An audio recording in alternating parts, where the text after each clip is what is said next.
No episódio de hoje, vamos trocar uma ideia sobre cultura e mercado. Como o capitalismo opera de forma ideológica, naturalizando a exploração. Vamos mostrar a estratégia, o controle e o interesse de classe por trás dessa ideologia. O imperialismo ocidental exporta o consumo, o estilo de vida e a ideia de liberdade. Mas por trás do marketing está a guerra, o lucro e a dominação. Cinema, redes sociais e moda e até as tecnologias servem aos interesses do capital. Enquanto isso, o trabalhador paga a conta. Vive no corre, sem direitos e sem perspectiva de futuro. Mas é da classe trabalhadora que pode vir a virada. Na organização, na cultura, nos coletivos e nas lutas populares. Porque entender o sistema é o primeiro passo para transformá-lo.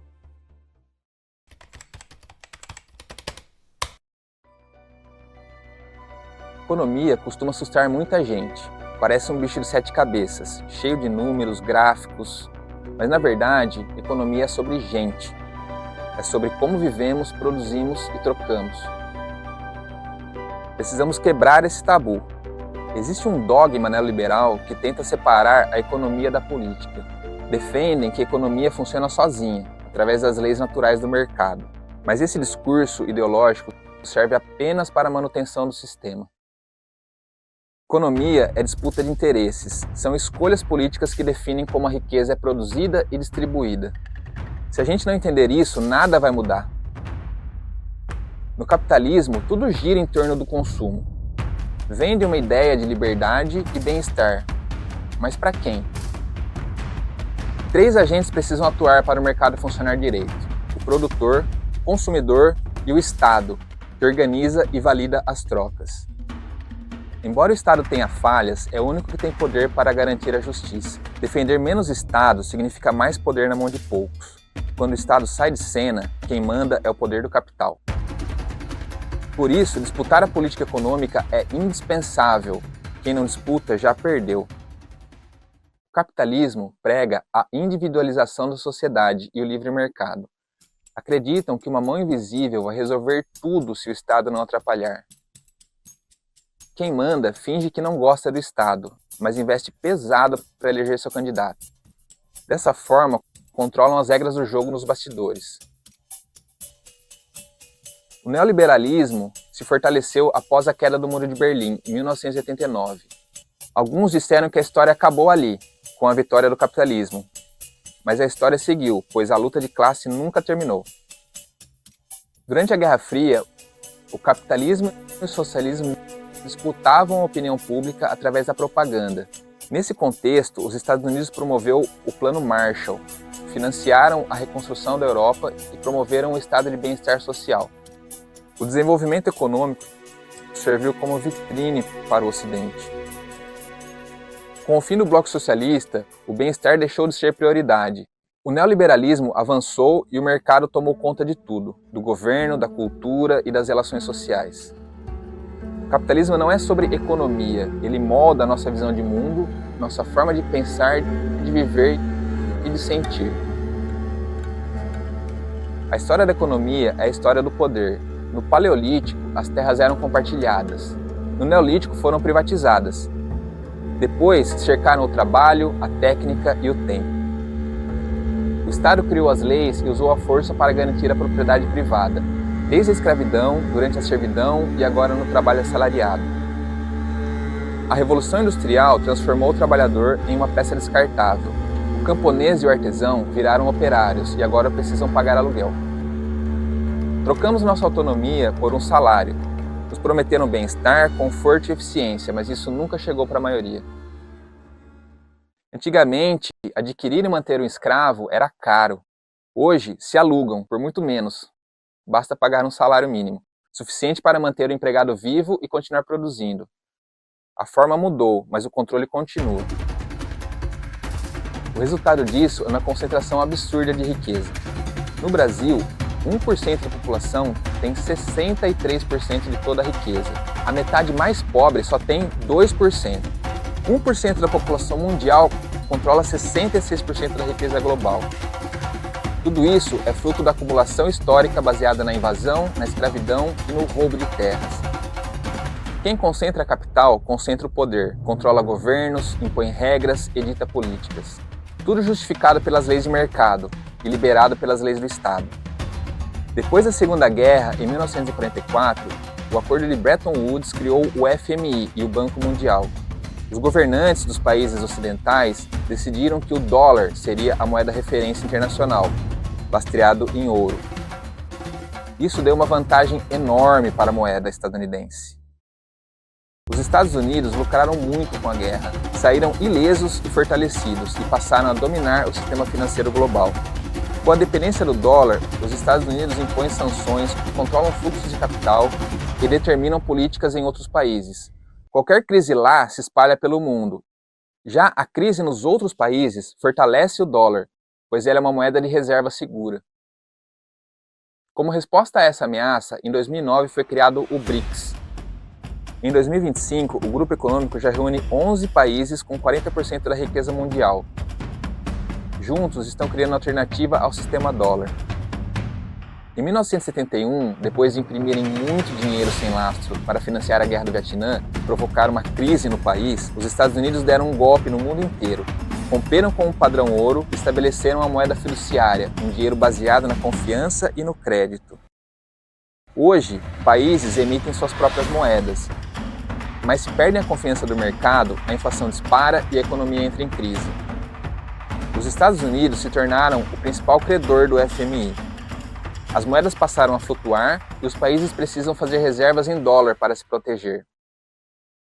Em 1989, o FMI impôs o Consenso de Washington aos países em desenvolvimento, um pacote de políticas neoliberais com cortes de gastos públicos, privatizações e desregulamentação. Com medo da inflação, os países fizeram empréstimos em dólar e se afundaram em dívidas. Essa é a armadilha da responsabilidade fiscal. Para pagar essa dívida, são obrigados a adotar políticas neoliberais que desmontam o Estado e prejudicam o desenvolvimento econômico. A lógica do ajuste fiscal é subir os juros para atrair investimento, mas isso aumenta a dívida dos países e trava a economia, causa desemprego e muito sofrimento para o trabalhador. Mas isso garante uma boa rentabilidade para os investidores, né?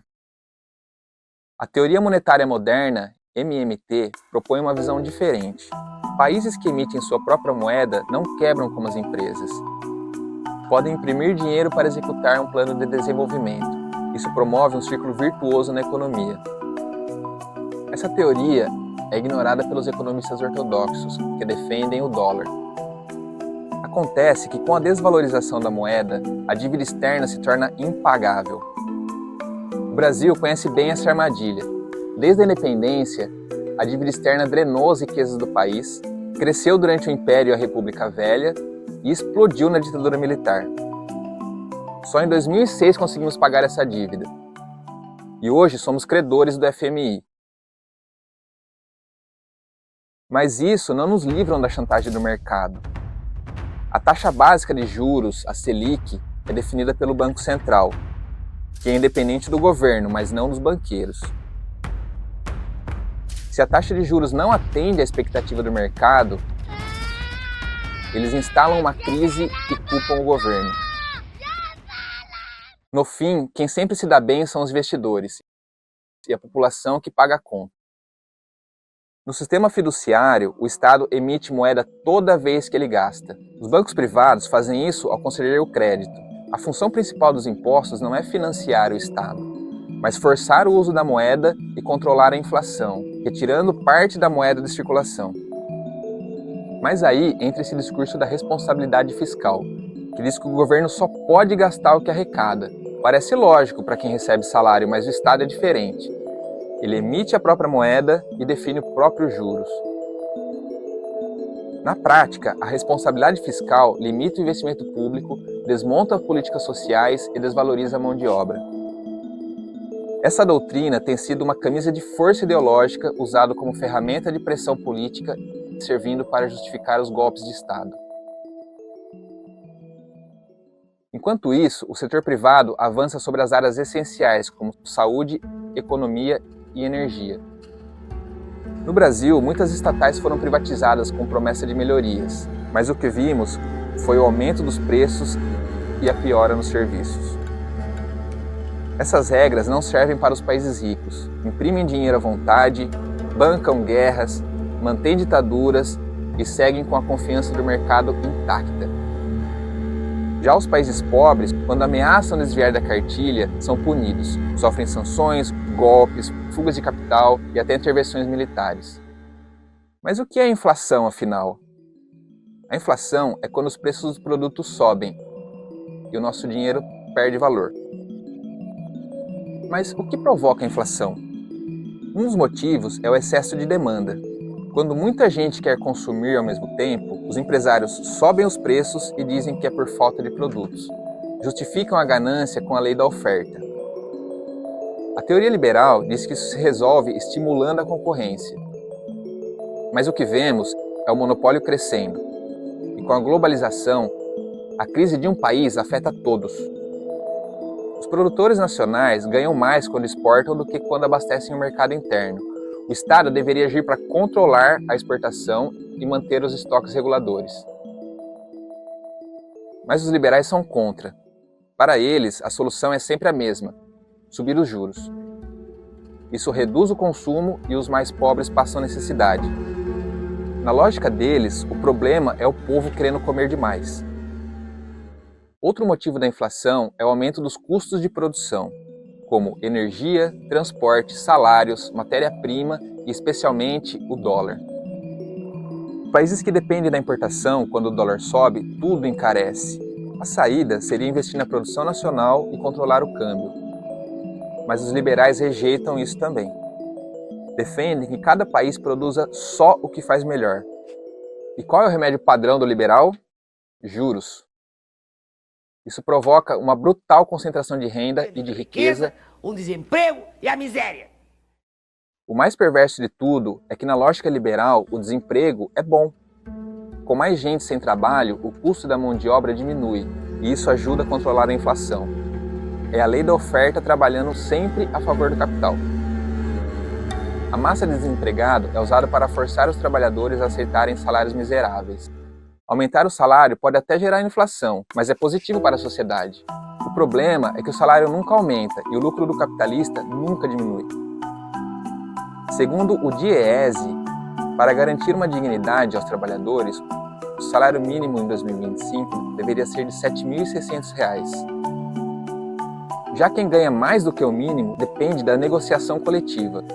Por isso, sem sindicatos fortes, o trabalhador está sempre em desvantagem. Os sindicatos sempre foram muito atacados, pois não favorecem o capital. Mas abandonar essa ferramenta é abrir mão de uma conquista de séculos de luta. Se você não está satisfeito com o seu, disputa e não entrega para os pelegos. Se não tiver sindicato, crie. É nosso direito. O patrão está organizado e você. Sabemos que o verdadeiro motivo da inflação não é o salário. É a busca incessante por lucro e os juros altos que alimentam esse sistema. Enche um bolso dos rentistas que não produzem nada.